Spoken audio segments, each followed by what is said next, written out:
Disc herniations are a common cause of chronic neck pain.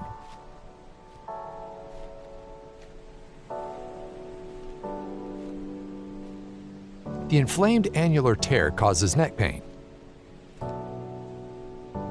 Inflammation of the nerve roots causes arm pain. A Band-Aid-sized skin incision is made. A small tube is inserted without damaging the bone or soft tissues.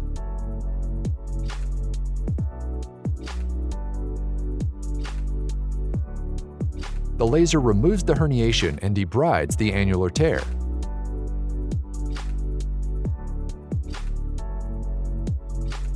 The annular tear heals on its own. It can take up to 12 months.